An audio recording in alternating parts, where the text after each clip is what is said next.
Today we are coming back to the Gospel of John to remind you about the characters of this Gospel so we may understand this text better today. So if we talk about Mark as being the earliest Gospel that was written to record Christ's life, so then on the other side, John will be the latest one. So John is the only Gospel that will not start telling you the birth story of Jesus Christ. It will actually start with the Word and the flesh and all this, the Logos song when he talks about Christ's existence before any existence. So this is the gospel too that we call the mystical gospel. And I know this word mystical, maybe we need to use it very carefully because it's used in many ways in different contexts. But what do we mean by saying the mystical gospel? For us means there are many layers. So John will tell you a straightforward story, but he wants you to see it from a different way. So John is giving you many layers. And those believers, there are many believers who cannot put many efforts. So there are the one that want to see what they see. But he wants to tell you, flip the coin, there is another thing that behind the coin. You may see one side of the coin, but if you put the effort, the curiosity to try to find out, flip the coin, and there is another level, maybe try to open the coin, right? We never thought when I get a coin, I thought it's just maximum two sides. But John sometimes will surprise you and say, try to put some effort, not only to flip it, but maybe some energy there, push, maybe it will open up. And if you open up, you will see something so different. So in John's gospel, there are many layers.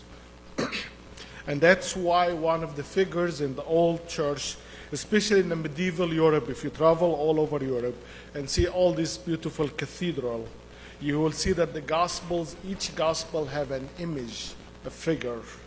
And for the Gospel of John, the image of an eagle, strong eagle that's opening his wings, and the eyes is very sharp and looking out there to give us the image that the main hidden reason behind this Gospel, saying that he is like this bird that's very strong and powerful, fly high, and look very articulate about topic, and have a very sharp eyesight.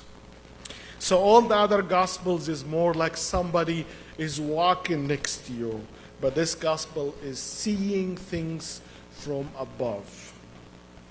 So this Gospel is very unique. If you think the story today is about just having some fun, on a cold Minnesota day, a guy walked in and say, I can make you warm by giving you a good beer or a good wine, and just give you a drink. I think that will be a bad influence on us as Christians to try to sound like we're improving this kind of practice. So what is the main point? If they are not trying to spoil us and encouraging us to use alcohol, what's the point behind it? Why do you want to use something that has some negative practice, use it as a good story? Because exactly if you put yourself in the shoes of the days, the wine of these days, they were like the tea of today. They were just everything that's, if you go to a house, that was a sign of hospitality. Think about it this day, not of our today corrupted society and how we are distorted by the abuse of the alcohol around.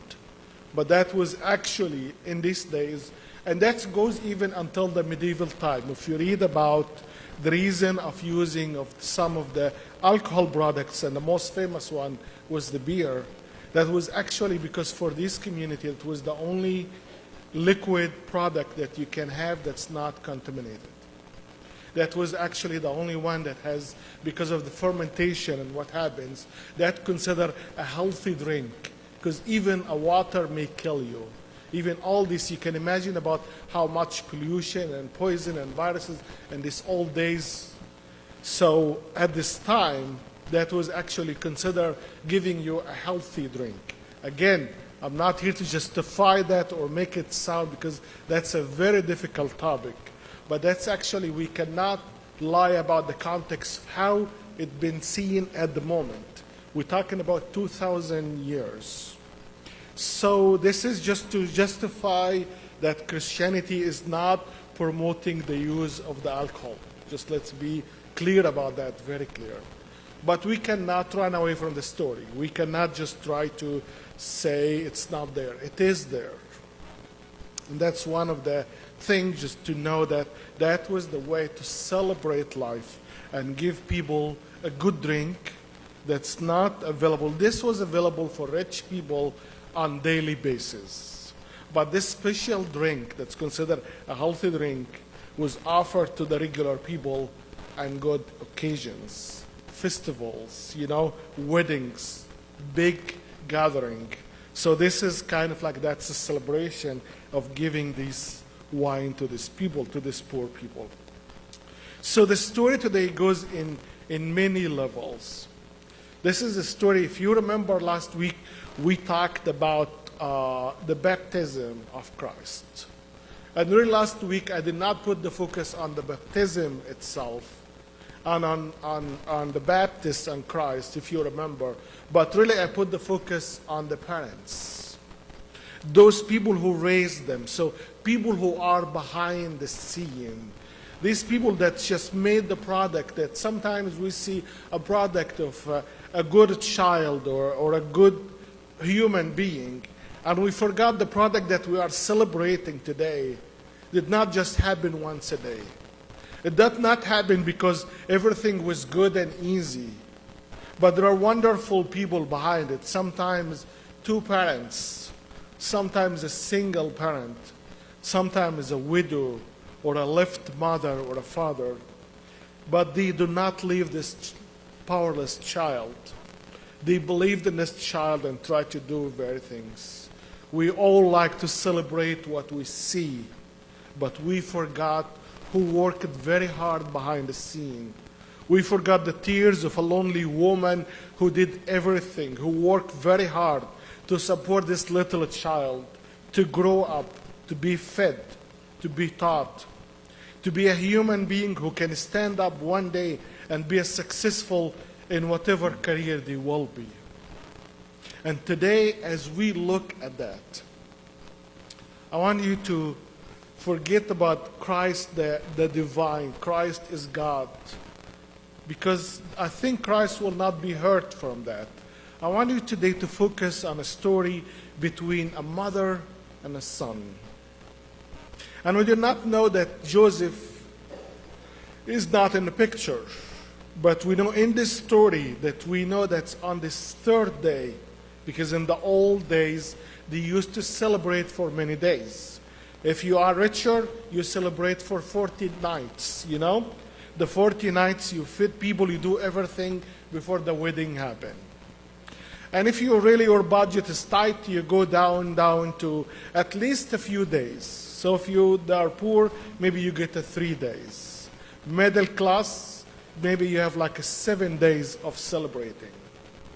And the story goes on by this one of the days where people are gathering around, and Jesus' mother was there. That's a very interesting, in the John Gospel, Mary is mentioned as the mother of Jesus, and only mentioned twice. In the Gospel of John, you will not hear anything about Mary, the mother of Christ, only twice. And this is one of them. And we'll go on and on in the Gospel, and the next time we'll hear about her, do we remember where? At the cross. This is the only 2 times the Gospel will tell us about Mary's. And a very interesting thing, he will highlight mother of Jesus.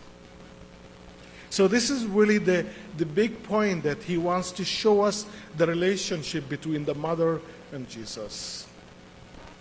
And as we see in the picture, who is there? People in the wedding, Jesus, his mother, and also the disciples. So we got it now. Who are attending this gathering? All these people.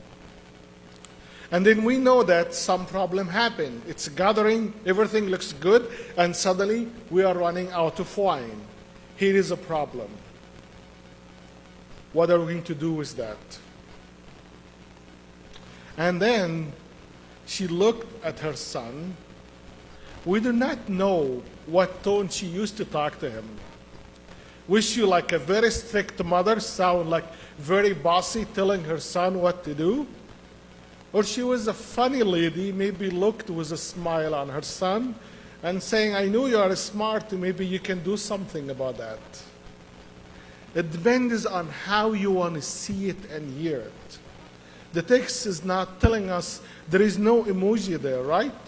There is no emotional sign that we can tell if Mary was angry or happy, or her face really was laughing. There are many ways you can read between the lines.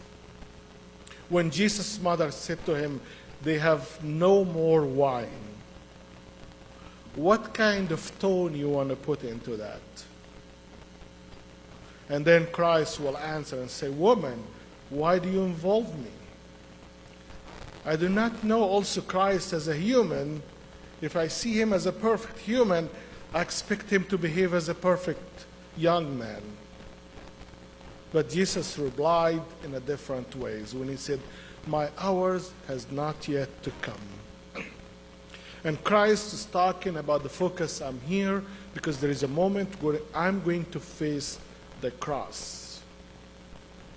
He said, his mother said to the servant, do whatever he tells you.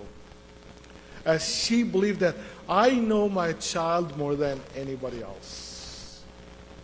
I know things that even I cannot tell you. And then the text goes on about what happened. And Jesus said to the servants, fill the jars with water. And they filled it to the brim. And we see the dynamic between this mother and son conversation. And as we see that John wants to see you that everybody is involved. There are people who are the watchers, just sitting there, and they are amazed listening to the conversation between the son and the mother, the man who hosts this wedding, and those who are just trying to say, what do you want us to do? So there's people who are, everybody touched the miracle in different ways. And one thing you need to learn about the Gospel of John, that Christ's miracles not called as miracles. They are called as signs. So the first sign. So why is not saying miracle? Because again, he wants to show you it's a simple thing that you want to take your attention, but what you see is not only what you should see. You see one side of the event, but you need to work very hard to try to find the other side of the event. So that's why John will tell you, this is the first sign through which he revealed his glory and his disciples believed in him. But we forgot that while this was a good story to form a stronger relationship between him and his mother and to affirm his disciples, but we forgot about those people who brought the jars. They were listening to him when he said, fill the jars to the brim, and they were watching, and the master tastes the wine, and he found this is not just a wine. This is the best wine. And this is one of the ancient practice, that as you get closer to the day of the wedding, you keep the good wine to the last day. So like if you call it this way, cheap wine will go out on the first day, The more better on the second. As you get closer to the day of the wedding, you offer the best wine. So the master actually is not saying this is just a wine, or it seems taste like wine. But remember, the master does not know what happened behind the scene. The master is depending on the taste. But there are those people who are watching the conversation between mother and son, And this guy who named Jesus Christ is going to do some weird things. He's saying them, okay, bring your jars and everything. These people are just listening and watching and wondering, is he really going to do it? Can he really change water into wine? These people who are watching and doubting, but we do not hear anything in the story about them tasting the wine. The other guy who has no idea what happened behind the scene, he's just only depended on the taste and the feeling. He experienced that this is really a good wine. He has no idea what happened. He does not know how long this wine was really fermented. He has no idea. The only idea he knows that I tasted as a good wine. And maybe this is a very good lesson for us today. For many of us who know sometimes too much, those who heard the conversation between the mother and the son, and who knows the son is doing something magical, but they did not taste the wine. And the guy who has no idea about what is happening behind the scene, what's all these theological arguments and who convinced who and how can you do that? This is impossible. This is against the science and the logic and all of these things. You're right. But sometimes we're so stingy, and when we do that, we sometimes miss tasting and feeling the kingdom of God as a real thing. While you may be mocking somebody just lighting a candle in a church and say, this is a useless action. Or mocking somebody just taking the sip of the grape juice and the bread on a communion Sunday and just say, what these people are doing, this is nothing. But if you believe in that as a simple heart, as a child that know that faith is magic, because it does not only belong to the number, to the math, to only 1 = 1 has to be 2. Faith creates the room for other things. Yes, logic and math say 1 + 1 = 2. But faith say there is always a third and fourth ways. So while those who are debating theologically about how to be a good Presbyterian and how to do all the good Presbyterian things, there are those who just follow Christ. And they did not even know if they named Presbyterian or Lutheran or Catholic. And it doesn't matter all these titles. But they know one thing. I taste it. I feel it. I understand that all these people who are fighting about who is wrong and who is right, simply this hope that keeps me alive. This energy that reminds me that, yes, there is too much hate in this world, but it keeps reminding me love is a better choice. Reminding me is resenting and anger is that's really filling my heart, and I wish I can explode out of all my bad energy. But this hidden secret power inside me that's calming my wild beast, I don't know where it's coming from. But if this is not an action of faith, what else can you name it? Who making me, I know that I have inside me the angels and the demons. Who is really encouraging to create more good deeds and good action is not really only me. Because I see myself. When I am only me, I see how I behave. I see how I can be arrogant and ignorant, greedy, do not care about anybody else. The whole world is only involved around me. Me, me, me. But this kind of magic, when I taste it, when I feel it, it turns me around. It tells me that there is a better joy in giving more than taking. There is a better joy instead of sitting outside and watching and see who is good and who is bad, who's going to heaven and who's going to hell, who's a good Christian and who's a bad Christian. And instead of that, I'm not just sitting on the beach watching. I am going to swim. And the more I swim in this wonderful open ocean, the first time I put my little foot and I'm afraid. And I felt the feeling of the water was nice. And faith encouraged me to take the second step and third step. And the water goes here, and I feel the water feels good and fresh. And the faith tells me, do not be afraid. Go deeper in the water. Learn how to swim. Trust that the more deeper you go and trust to throw yourself on the water, that you will feel better and better and better. This is the story of today. It's not about this magician who will just turn his wand to change a water into wine, or some dust into gold, or some useless things into powerful things. It's about the guy who can make the change. Do you believe that the same guy that's give you a good taste, good feelings, he is the one that will be with you when nobody else can see him? So the first of Jesus' 7 signs in the narrative.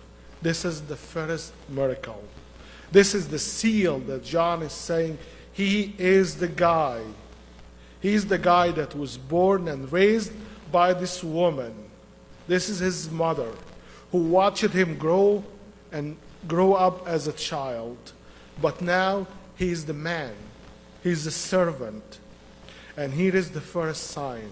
The sign that he can change things that needs time. One of the great lessons about the wine, and one of the interpretations saying that for any fermentation you need time. We know that any good things, the longer it stays, the more quality of the kind of wine or whatever you produce. But in other words, he's saying he is the time. He has the power for things that needs years to be done. He has the power over time. He is the beginning and the end. He is above anything else. So as we heard today, this is first sign, the first act of Jesus' public ministry. He's showing that in front of people to let people know that he is here, he is present. And his mother was in this gospel, as we say that, to show the relationship, that I know this is my child. I know that he can do it. I raised him, and I saw the sharp hope in his eyes. I see things that nobody else can see. Yes, I know that every mother can say that about their child. But I hear her, as I want to close that with, as a mother that's encouraging her child on the first day going to school. And this kid is afraid to leave his mother and his family because he's been raised all time to be at home. And the first day of school, maybe it's fun for the family, but not fun for this little one. And I imagine her is talking to him and say, come on, you can do it. You can hop on the bus. It will be fun. You can be with you will come back. I'll be here for you at home. And we all forgot that. The first day was a big day for a child to start to claim their own identity. You can do it. I know you. I know you're not just a child. You are a man. I do not know what really Mary saw in him as a little child, but she believed in him. And this faith that made this story is powerful for us today. Be thankful to everybody who believed in you when nobody knows what you're going to be in the future. And this could be your mother, your father, your siblings, whoever was a reason to nurture you, to hold you, to bring you to what you have today. Be grateful for these people because they believe that every step you took in your life brought you where you are today. And all of this was a way God saying, I care and I look after you. Amen.